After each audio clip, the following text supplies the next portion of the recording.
ठीक है यार, स्टार्ट कर दिया।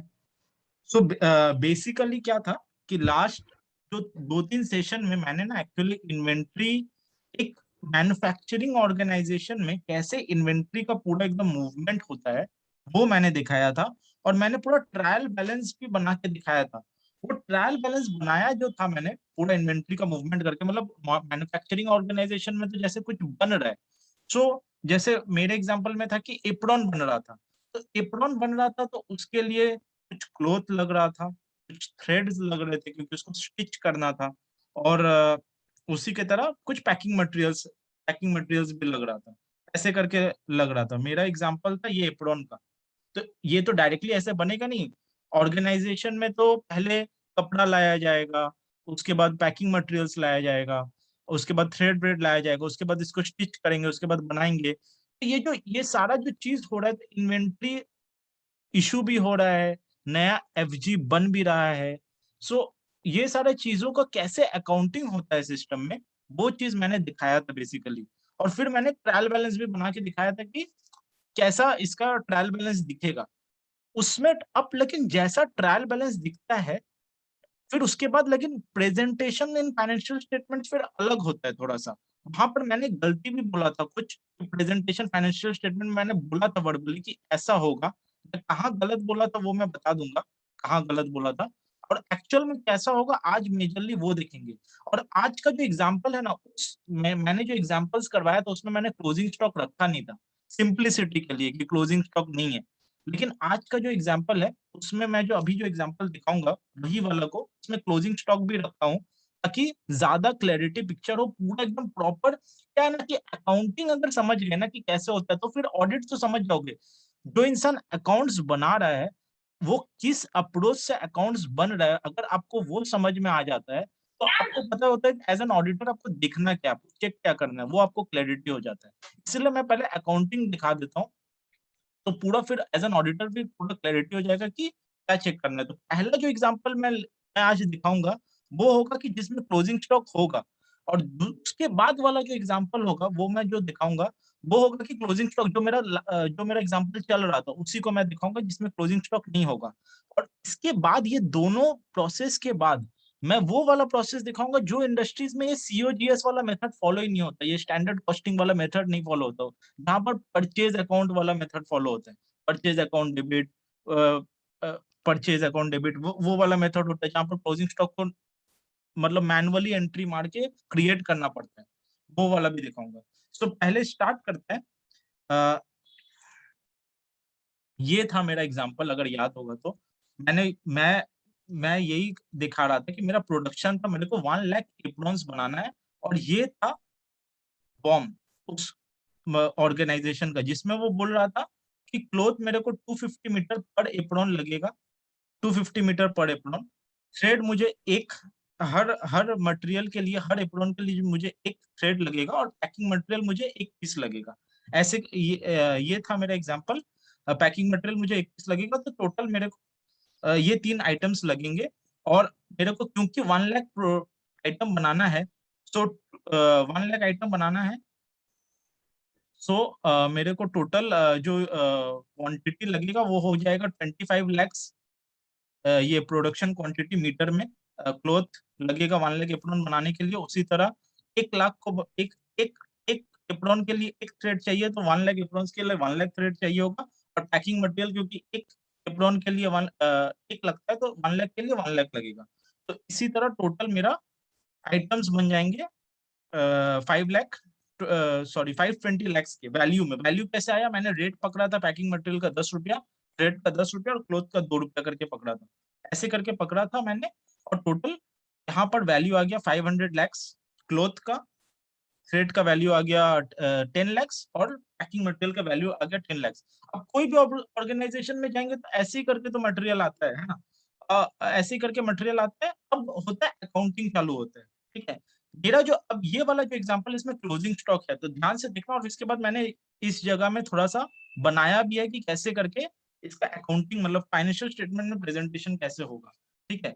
यहाँ तक कोई डाउट है ये वाला चीज़ समझने में? मतलब लास्ट वाले सेशंस में मैं ये एग्ज़ाम्पल लेके तो बहुत बार चल रहा था, तो लास्ट वाले सेशन में बहुत अच्छे से समझा दिया था कि पैकिंग ये बॉम्ब है, ये 3 मटेरियल लगता है, ये एक मटेरियल को बनाने में बेसिकली, और ये यूनिट ऑफ ये क्वांटिटी था, एक मटेरियल को बनाने में कितना लगता है, और ये रेट था कि एक मटेरियल को बनाने में क्या प्राइस लगता है। तो इस उसी तरह एक मटेरियल को बनाने में टोटल कॉस्ट जो होता है वो होता है 520 रुपीज पर यूनिट। सो खाली मटेरियल का कॉस्ट, सिर्फ मटेरियल का कॉस्ट 520 रुपीज पर यूनिट। तो ऑब्वियसली 1 लाख मटेरियल को बनाने के लिए टोटल कॉस्ट हो जाएगा 520 लैक्स, 520 रुपीज पर यूनिट और 520 लैक्स। यहाँ तक पूरा क्लियर है आई थिंक सो, मतलब ये चीज पहले वाले सेशंस में भी अच्छे से इसको समझा दिया था। अब धीरे धीरे अब आते हैं डायरेक्टली अकाउंटिंग में, ठीक है, अकाउंटिंग में। तो अकाउंटिंग में मैंने यही बोला था पहले कि पहले तो इंसान पैसा लेके आएगा, ये सब मटेरियल खरीदने के लिए तो इंसान को पैसा लाना पड़ेगा, तो पहले तो वो पैसा लाएगा। तो वो 1000 लाख रुपीज लाया, bank account debit to share capital किया। उसके बाद मैंने बोला था कि अब शेयर ये पैसा ले आया। उसके बाद मैंने बोला था कुछ स्पेयर्स का आइटम खरीदा था उसने, inventory spares account debit to bank, पहले स्पेयर्स का आइटम खरीदा था।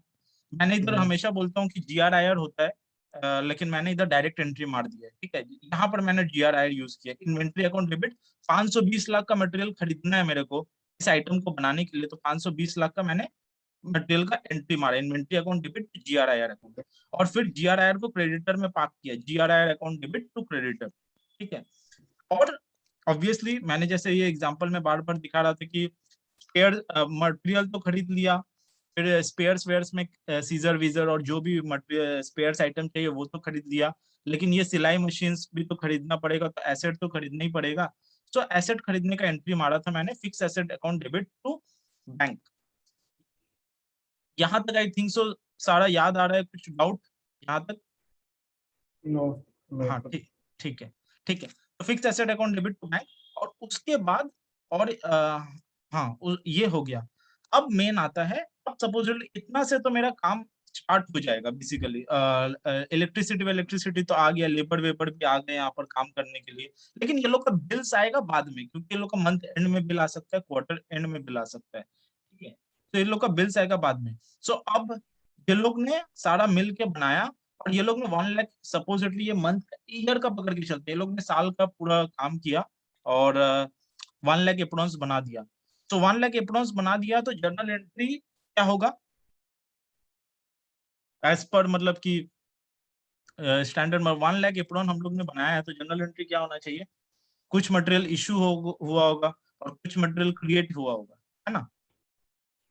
तो क्या होगा जनरल एंट्री?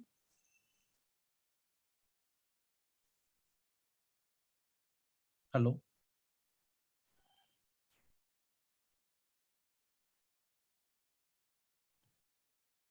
हेलो, आवाज नहीं आ रही? आ गए सर, आ गए। क्या होगा जनरल एंट्री, बताओ फटाफट।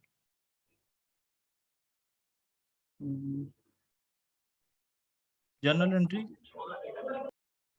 एक तो अगर कंप्लीट हो गए तो FG अकाउंट डेबिट हो, COG। हाँ। कुछ याद नहीं है, इसीलिए यही प्रॉब्लम होता है। 1.5x और 2x में देखोगे ना, तो मतलब कभी भी कंसेप्ट्स का क्लैरिटी ठीक से होगा नहीं, इतना फास्ट फास्ट देखते रहते हो हर चीज। तुम तो लाइव सेशन में थे, मतलब एंट्री नहीं बता पा रहे हो। अच्छा ठीक है, मैं बताता हूँ, ठीक है। अच्छा, एक हमने पढ़ा था उस दिन, एक स्टैंडर्ड पढ़ा था, ठीक है, जो स्टैंडर्ड बोल रहा था कि यहाँ पर कुछ था कि इन्वेंट्री का कॉस्ट में कॉस्ट ऑफ कन्वर्शंस भी ऐड होता है, इन्वेंट्री का कॉस्ट में कॉस्ट ऑफ कन्वर्शंस भी ऐड होता है। तो जैसे कि डायरेक्ट मटेरियल, डायरेक्ट लेबर और जो भी ओवरहेड्स का खर्चा है, वो सारा चीज इन्वेंट्री का कॉस्ट में ऐड होता है, ये हमने पढ़ा था। तो अभी ना हमें अभी अगर मैं अभी जैसे कि अगर मैं ये इन्वेंट देखो, एक चीज, अगर मैं 1 लाख प्लस बना रहा हूँ, तो मैंने ये 3 आइटम तो इशू किया, ये 520 लैक्स का, ये 3 आइटम्स तो इशू किया है, तो एक एंट्री तो मेरे को पूरा क्लैरिटी है कि क्या पड़ेगा। एक एंट्री पड़ेगा कंजम्पशन मटेरियल डेबिट, एक एंट्री पूरा क्लियरिटी जो कि होगा 520 लैक्स का, consumption material debit 520 lakhs to inventory, inventory कम गया, इन्वेंट्री कम गया और ये आइटम बन गया, ये आइटम इशू हो गया, ये एंट्री तो मेरे को क्लैरिटी है। बट एक और एंट्री पड़ेगा, क्योंकि मेरे को इन्वेंट्री अब एफजी क्रिएट भी करना है। अगर मैं एफजी क्रिएट नहीं करूंगा ना, यहाँ पर कोई जर्नल एंट्री में सिर्फ काम नहीं होता सिस्टम में, आपको इन्वेंट्री क्रिएट भी करना पड़ेगा। जैसे कि आप जीआरएन अगर नहीं बनाओगे तो आप मटेरियल को इशू नहीं कर सकते। क्योंकि आपको मटेरियल इशू करने ही नहीं देगा, वो बोलेगा कि इन्वेंटरी लेजर में आपका मटेरियल है ही नहीं, तो हम आपको कैसे इशू करने देते। उसी तरह अगर आपका एफजी नहीं क्रिएट होगा बुक्स पे, आपका एफजी अगर नहीं क्रिएट होगा, सो आपको वो सेल्स इनवॉइस बनाने ही नहीं देगा, आपको वो डिलीवरी चालान बनाने ही नहीं देगा, आपको वो पीजीआई करने नहीं देगा। हम लोग ये तीनों चीज बात करें, पीजीआई पोस्ट गुड इशू, मतलब कि गुड्स को पहले इशू करना पड़ेगा। वो आपको डायरेक्टली इनवॉइस बनाने नहीं देगा, वो बोलेगा सिस्टम से पहले इनवॉइस, आप इन्वेंटरी से आइटम तो निकालो, इसको बोलते हैं पोस्ट गुड्स इशू। तो वो करना पड़ेगा, तभी आपको करना पड़ेगा। तो अभी आपका रॉ मटेरियल तो निकल गया बुक से, बट आपको एफजी भी क्रिएट करना है, एफजी भी क्रिएट करना है। लेकिन इसमें एक कैच है कि एफजी हम क्या 520 लाख से क्रिएट करेंगे? अगर हम एफजी को 520 लाख से क्रिएट करेंगे, एफजी को 520 लाख से क्रिएट करेंगे, तो वो मेरा स्टैंडर्ड्स का डेफिनेशन को मीट नहीं कर रहा है, क्योंकि स्टैंडर्ड्स बोल रहा है कि आपको उसमें जो भी खर्चा उस प्लांट में लगता है उस एफजी को बनाने में, वो सारा खर्चा इन्वेंट्री का कॉस्ट में आना चाहिए, इन्वेंट्री का कॉस्ट में आना चाहिए, नॉट सीओजीएस का कॉस्ट में आना चाहिए। वो बोल रहे इन्वेंट्री, जो इन्वेंट्री जो है उसके कॉस्ट में आना चाहिए, इन्वेंट्री का जो आपका क्लोजिंग स्टॉक का जो वैल्यू होगा उसमें वो सारा कॉस्ट आना चाहिए, ये वो बोल रहा है। सो अभी हमको तो उसमें कैसा कैसा टाइप का खर्चा आ सकता है, उसमें आ सकता है फैक्ट्री बिल्ड, जो फैक्ट्री में है उसमें कुछ रिपेयर्स हुआ उसका खर्चा आ सकता है, ये जो मशीन्स है इसका डिप्रिसिएशन का खर्चा आ सकता है, मशीन में डिप्रिसिएशन है, ये लाइट जल रहा है उसका खर्चा आ सकता है, ये लेबर चार्ज जो है बैठा हुआ उसका भी खर्चा आ सकता है। सारा टाइप का खर्चा जो वो फैक्ट्री से रिलेटेड है, not in the head office, not in the administration office, factory से रिलेटेड जो डायरेक्ट और इनडायरेक्ट कॉस्ट है, यही हमने लोग ने पढ़ा था, पूरा ये स्टैंडर्ड्स में लिखा हुआ था। Direct material, direct labour and other direct cost, a systematic allocation of fixed and variable production overheads that are incurred in converting material into finished goods। ये सारा कॉस्ट आपका इन्वेंट्री का कॉस्ट में आना चाहिए। और इन्वेंट्री का कॉस्ट आप तब करते हैं, इन्वेंट्री का कॉस्ट आप तभी करते हैं जब आप क्लोजिंग स्टॉक का वैल्यू करते हैं, तभी आप इन्वेंट्री का कॉस्ट निकालते हैं। आपको अगर बुक्स पे क्लोजिंग स्टॉक दिखाना पड़ता है तब आपको, एक क्योंकि एसएपी है, एसएपी हमेशा उसके बुक्स पे क्लोजिंग स्टॉक रहता है, लेकिन जो परचेज अकाउंट जो मैं दिखाऊंगा परचेज अकाउंट में, उसमें क्लोजिंग स्टॉक नहीं रहता है। इसलिए आप बचपन से पढ़ते हैं कि क्लोजिंग स्टॉक को आपको एडजस्टमेंट एंट्री पास करना पड़ता है, क्योंकि ट्रायल में क्लोजिंग स्टॉक नहीं आता है। तो एसएपी है इसलिए आता है, तो इसका एसएपी है, तो इसमें क्लोजिंग स्टॉक आपको इंड एस 2 के हिसाब से उसको वैल्यूएशन करना पड़ेगा। तो इसमें systematic allocation of fix and variable overhead बोला था, और वो बोला था fix production overheads are those indirect cost of production that remain relatively constant regardless of volume, such as depreciation, maintenance of factory building equipment, right of use and cost of factory management and administration। ये सारा बोला था।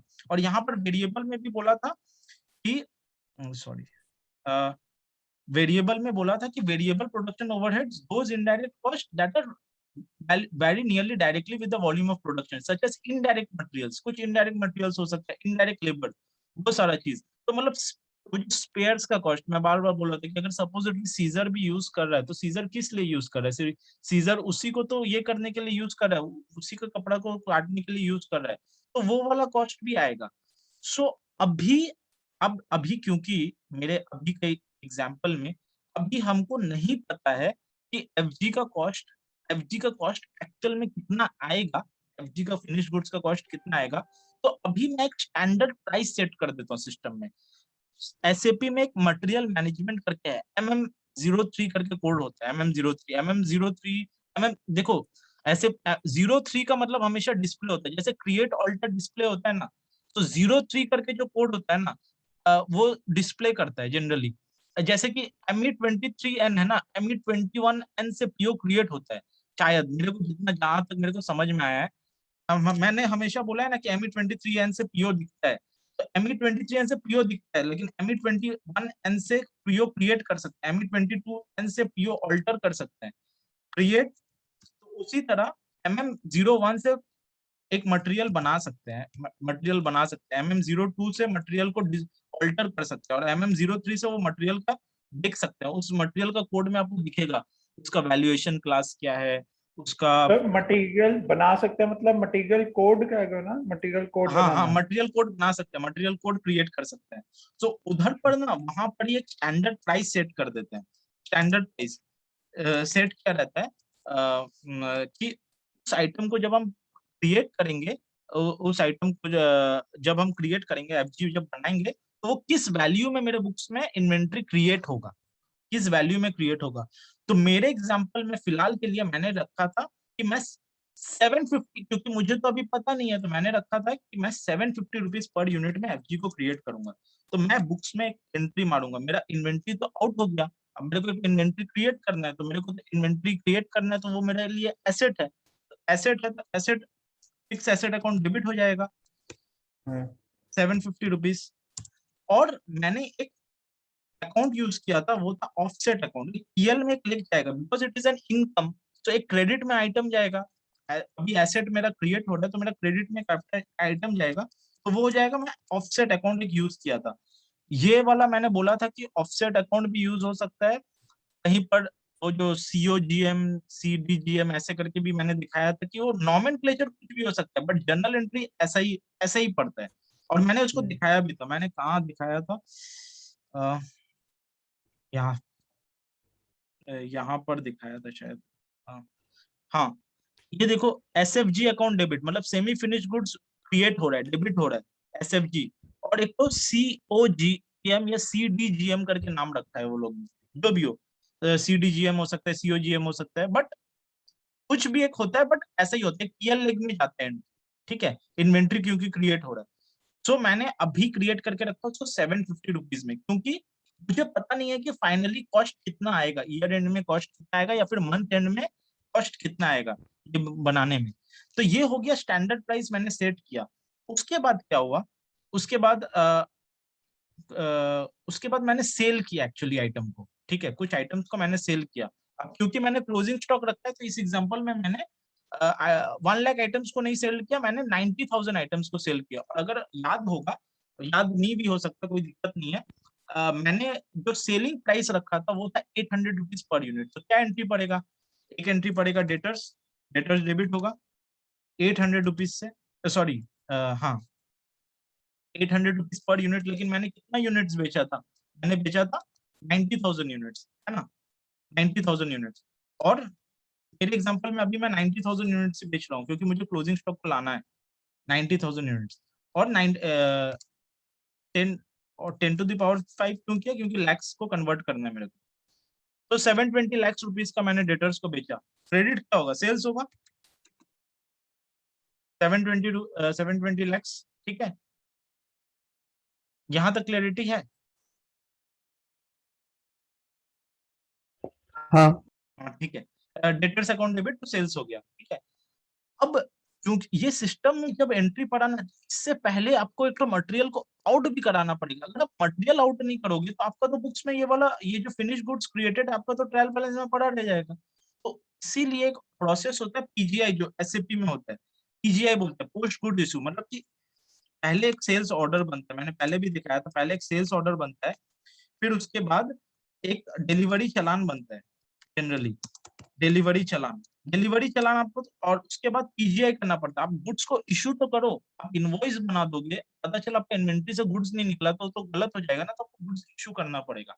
सो जैसे ही आप goods issue करते हो, तो entry पड़ता है COGS account, COGS account 750 rupees to FG, FG हो जाएगा क्योंकि एफजी कम रहा है, ठीक है। 750 पीएल में खर्चा चला गया। 750 क्यों आया, क्योंकि मेरा ये सीओजीएस अकाउंट में वही वैल्यू आता है जो उस आइटम का एवरेज प्राइस हो, जो भी उसका आइटम का वेटेड एवरेज प्राइस हो पर यूनिट का। सो मेरे इसमें अच्छा सॉरी, मैंने एक गलती किया, मैंने 750 यूनिट, कौन सा 750 प्राइस लाख, है? क्या क्या, एक बार सर रिपीट करना, सीओजीएस में कौन सा प्राइस से हिट कर देगा? सीओजीएस में वेटेड एवरेज प्राइस जो होता है इन्वेंट्री का वही प्राइस हिट करता है। मैंने इन्वेंट्री कितना में क्रिएट किया था, मैंने 1 लाख इन्वेंट्री क्रिएट किया था, 1 लाख इन्वेंट्री, और 750 रुपीज पर यूनिट में क्रिएट किया था। 1 लाख था और 750 रुपीज पर यूनिट में क्रिएट किया था, तो ये आ गया 750 लैक्स, ठीक है, 750 लैक्स का इन्वेंट्री मैंने क्रिएट किया था। तो जो वेटेड एवरेज प्राइस होता है सीओजीएस अकाउंट में, वो वेटेड एवरेज प्राइस से हिट करता है इन्वेंट्री। सो अब जब सीओजीएस में वेटेड एवरेज प्राइस से हिट किया ना, लेकिन मैंने यहाँ पर सीओजीएस अकाउंट में 750 lakhs लेके रखा है, ये मैंने सही किया है क्या? COGS account debit to finish goods सही किया है क्या? मेरा अकाउंटिंग सही है?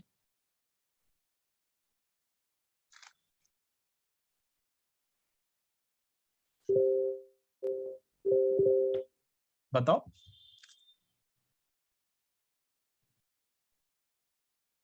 ए ईशांत, इतना स्लो बोलोगे क्या? अर्पित बोलो।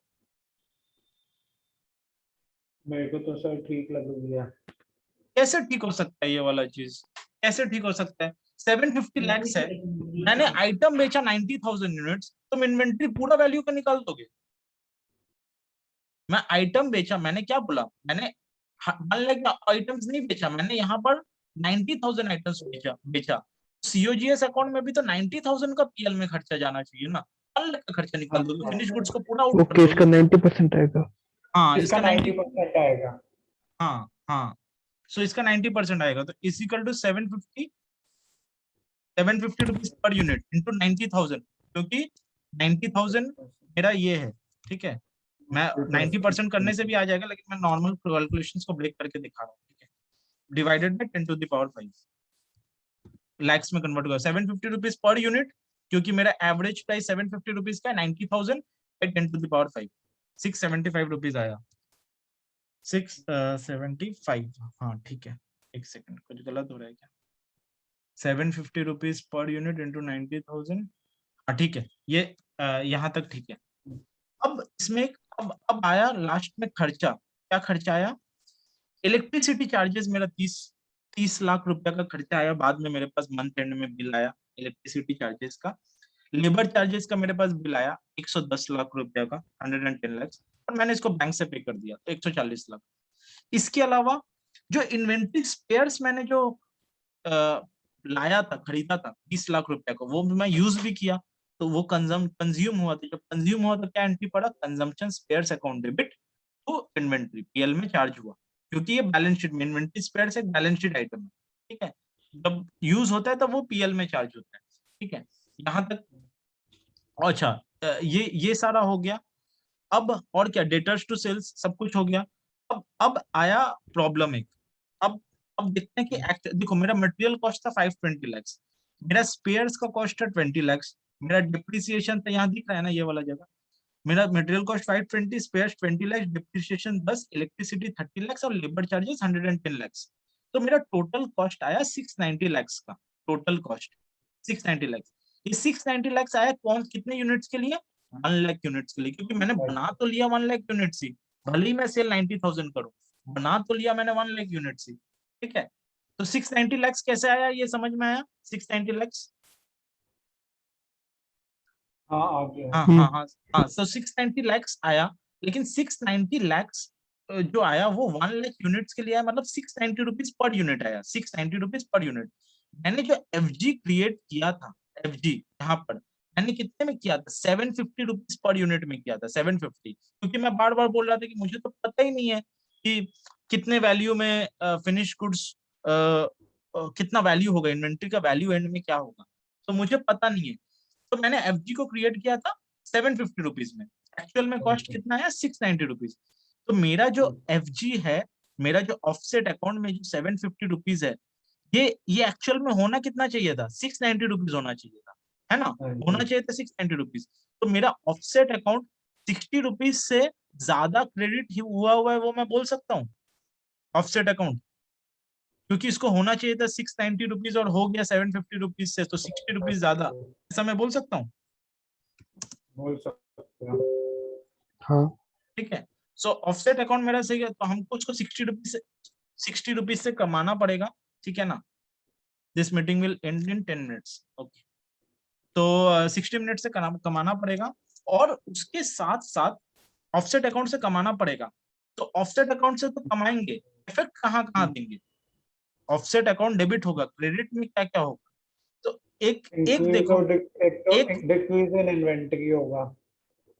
हाँ, एक सेकंड, एक देखो, मेरा जो सॉरी, मेरा एक तो बैलेंस शीट में 10 इन्वेंट्री खड़ा होगा, है ना।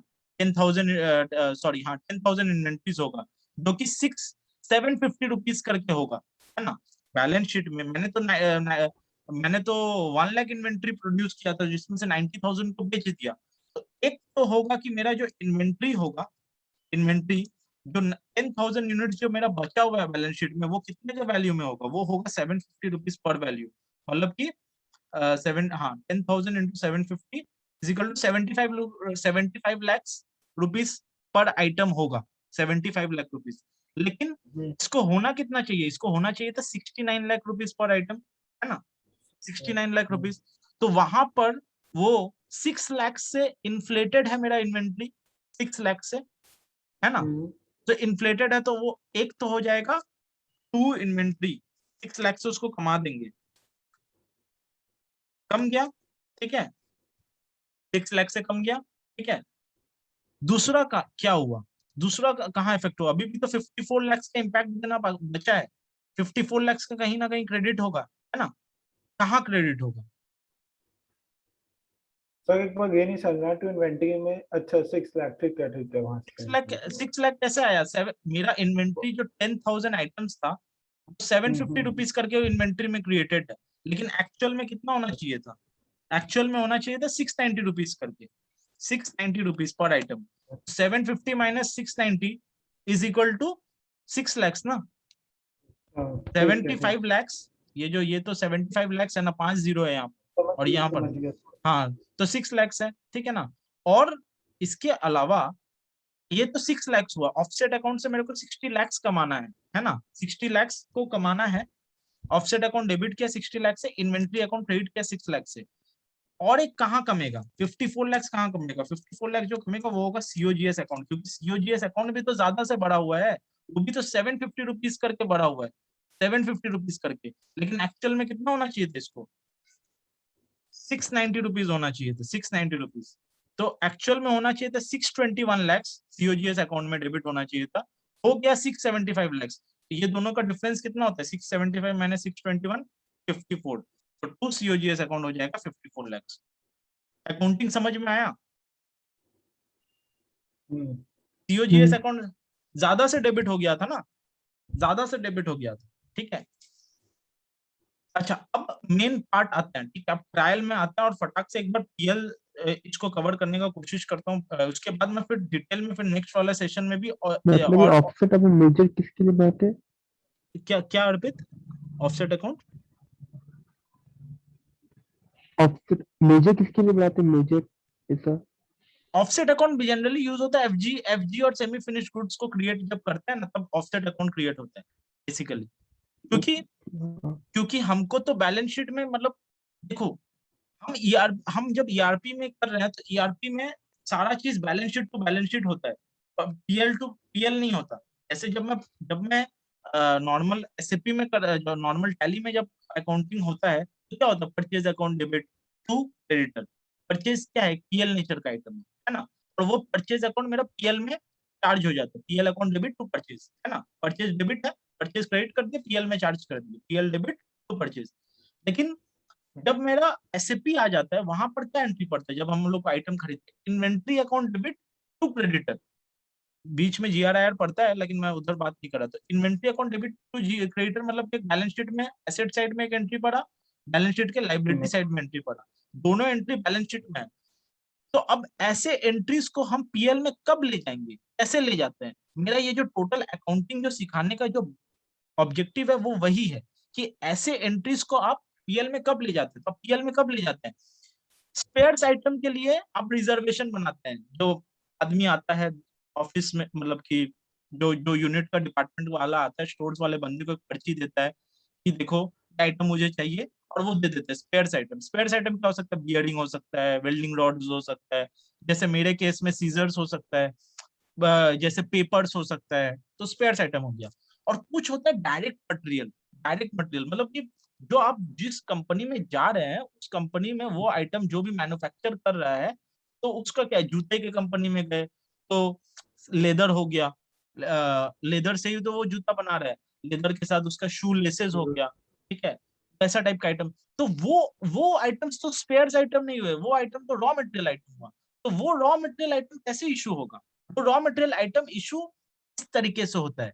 तो क्या हुआ था इस तरीके से जब आपने प्रोडक्शन, आपको डालना पड़ता है सिस्टम में प्रोडक्शन, आपको सिस्टम में डाला आपने प्रोडक्शन 1 लाख क्वांटिटीज, और उसी समय जैसे ही आपने प्रोडक्शन ऑर्डर बनता है एक्चुअली सिस्टम में, ये ऑर्डर बनता है और वार्म फीडेड होता है कि ये जो आइटम है ना, ये जो ऐसे करके सिस्टम में एक तो वार्म फीडेड, कि एक एप्रोन बनाने के लिए क्लॉथ लगेगा 250 मीटर, थ्रेड लगेगा एक क्वांटिटी, पैकिंग मटेरियल लगेगा ये एक क्वांटिटी। जैसे ही वो सिस्टम में जैसे जीआरएन करते हैं, जैसे ही सिस्टम में जीआरएन करते हैं तो एंट्री क्या पड़ता है, inventory account debit to creditor. जैसे ही वो प्रोडक्शन ऑर्डर में प्रोडक्शन क्रिएट करता है, मतलब वो प्रोडक्शन दिखाता है सिस्टम में, इसको प्रोड्यूस करना है, इसको दिखाओ कि आप 1 लाख एप्रोन बनाए हो, ऑटोमेटिकली सिस्टम ये वाला आइटम्स को कंजम्पशन पीएल में चार्ज करता है, consumption material account debit to inventory. 520 lakh का इन्वेंट्री चल गया, और वो अब इन्वेंट्री को तो क्रिएट भी कर रहा है, एफजी को तो क्रिएट भी कर रहा है, लेकिन उसको तो पता नहीं है कि एफजी का प्राइसिंग क्या आने वाला है। वो तो मंथ एंड में ही पता चलेगा या फिर ईयर एंड में ही पता चलेगा, जब मेरा सारा खर्चा आ जाएगा। तो इनिशियली वो एक तो स्टैंडर्ड प्राइस में उसको एफजी को क्रिएट कर रहा है, जो कि मेरे एग्जांपल में मैंने स्टैंडर्ड प्राइस पकड़ा था 750 rupees per unit, 750 rupees per unit, 1 lakh units था इसलिए 750 लैक्स आ गया। ठीक है, मेरे एग्जांपल में मैंने ये पकड़ा था, 1 लाख यूनिट्स था इसलिए 750 लैक्स आ गया। तो एफजी अकाउंट डेबिट तो ऑफसेट अकाउंट किया, ठीक है।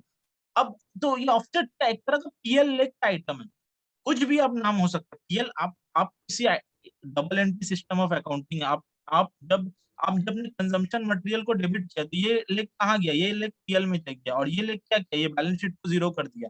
तो उसी तरह तो ये लेग कहाँ गया, ये इन्वेंट्री का बैलेंस शीट में गया, तो एक पीएल में भी तो जाएगा लेग, पीएल में भी तो कुछ करना पड़ेगा ना। तो पीएल में क्या जाएगा, ऑफसेट अकाउंट के नाम से यूज हो रहा है, ठीक है ना, ऑफसेट अकाउंट्स के नाम से यूज हो रहा है। अब लेकिन मेरा जो ऑफसेट अकाउंट है, ये तो 60 रुपीज से ज्यादा इन्फ्लेटेड है, क्योंकि मेरा जो एक्चुअल में जब इन्वेंट्री का जब हम वैल्यू किए, जब हम ईयर एंड में या मंथ एंड में इसको वैल्यू किए, तो मैंने देखा कि मेरा मटेरियल का कॉस्ट 520 लाख का था, मेरा स्पेयर सिर्फ 20 लाख का यूज हुआ, डिप्रिसिएशन मेरा 10 लाख का आया, इलेक्ट्रिसिटी और लेबर चार्जेस मेरा 30 लाख और 110 लाख आया। तो मेरा कितना कॉस्ट आया, 690 लाख रुपीज का ही कॉस्ट आया। लेकिन मैंने एफजी को कितना में क्रिएट करके रखा है, 750 रुपीज पर आइटम। तो मैंने ज्यादा 60 रुपीज पर आइटम ज्यादा क्रिएट करके रखा है, 60 rupees per item for 1 lakh items मैंने ज्यादा करके रखा है। तो इसका मतलब है मैंने पीएल में क्रेडिट साइड में इनकम में 60 लाख रुपीज ज्यादा लेके रखा है, 60 लाख रुपीज। तो अब मैं वो 60 लाख रुपीज को कमाऊंगा, 60 लाख रुपीज को जब कमाऊंगा तो मैं 60 लाख को डेबिट किया, 60 लाख को डेबिट किया, अब मुझे क्रेडिट भी करना पड़ेगा। तो क्रेडिट का मैं इन्वेंट्री को ही पूरा 60 लाख से कर दूं, मेरा इन्वेंट्री तो 60 लाख का है ही नहीं, मेरा इन्वेंट्री तो सिर्फ बचा हुआ है 10,000 यूनिट्स, और 10,000 यूनिट्स जो बचा हुआ है, यहाँ पर मैंने बताया था 10,000 यूनिट्स, जो कि मैंने 750 रुपीज से मेरा बैलेंस शीट में क्रिएटेड है, और एक्चुअल में होना चाहिए तो वो 10,000 यूनिट्स इंटू 690, 10,000 यूनिट्स इंटू 690, तो एक्चुअल में 6 लाख रुपीज से मेरा इन्वेंट्री कम है ना, 6 लाख रुपीज से मेरा इन्वेंट्री ज्यादा, सॉरी इन्वेंट्री बढ़ा हुआ है, तो मैं इन्वेंट्री से तो सिर्फ 6 लाख रुपीज ही कमा सकता हूँ। दूसरा मैं कहाँ कमाऊंगा, दूसरा मैंने जो सीओजीएस में जब चार्ज किया था, तो यहाँ पर एक और चीज था, जब मैं सब चीज समझा रहा था कि फिनिश गुड्स क्रिएट तो कर दिए, अब फिनिश गुड्स भी तो पीएल में चार्ज होगा, फिनिश गुड्स बैलेंस शीट में क्रिएट तो हो गया, पीएल में कब चार्ज होगा, जब आप आइटम को सेल करते हैं, जब आप आइटम को सेल करेंगे तब वो जाके पीएल में चार्ज होता है, पीएल में तब जाके चार्ज होता है। सीओजीएस अकाउंट डेबिट किए और एफजी अकाउंट को क्रेडिट कर दिए, ठीक है। कितना रुपया से किए थे, यहाँ पर मैंने गलत लिखा है क्योंकि मैंने अभी एडिट किया था इसको, मैंने किया था 750 रुपीज और 90,000 items to the power 10 to the power 5, 675 lakh से सीओजीएस अकाउंट ज्यादा से डेबिट हो गया, सॉरी 675 लाख रुपीज से डेबिट हो गया, और मेरा इन्वेंट्री ऑटोमेटिकली बैलेंस शीट पर कम गया। अब क्वेश्चन आता है, तो ये जो 675 लाख रुपीज था, ये तो कहीं ना कहीं गलत है,